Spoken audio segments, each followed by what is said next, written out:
Votre discours est, comme d'habitude, grotesque et honnêtement assez ridicule. La vraie question, c'est vous évoquez des grands principes. Les grands principes, ils sont dans la Constitution française.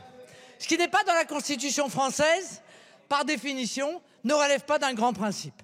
Eh bien, il se trouve que le droit du sol n'est pas dans la Constitution française et que par une simple loi, nous pourrions et même nous devrions supprimer le droit du sol pour l'ensemble du territoire national. Pourquoi nous allons certes voter cette loi? C'est un signal pas suffisant.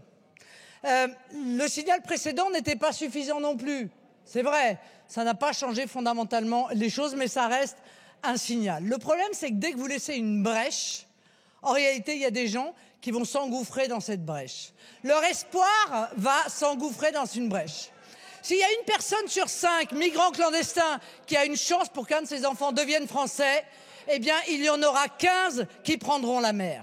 S'il y en a 1 sur 20, il y en aura 120 qui prendront la mer. Donc il faut juste qu'il y en ait 0. Et alors personne ne risquera sa vie en tentant cette traversée pour espérer, bien entendu, obtenir à terme la nationalité française, car Estelle Youssouffa a eu parfaitement raison. Dès le lendemain de Chido, dès le lendemain, il y avait des kwassa-kwassa qui arrivaient. Ça veut dire que ça n'était pas la nourriture, l'eau ou le confort matériel qu'ils venaient chercher. C'est évidemment l'espérance d'avoir un jour la nationalité française. Il faut, je le crois, faire cesser cet appel d'air de l'immigration clandestine.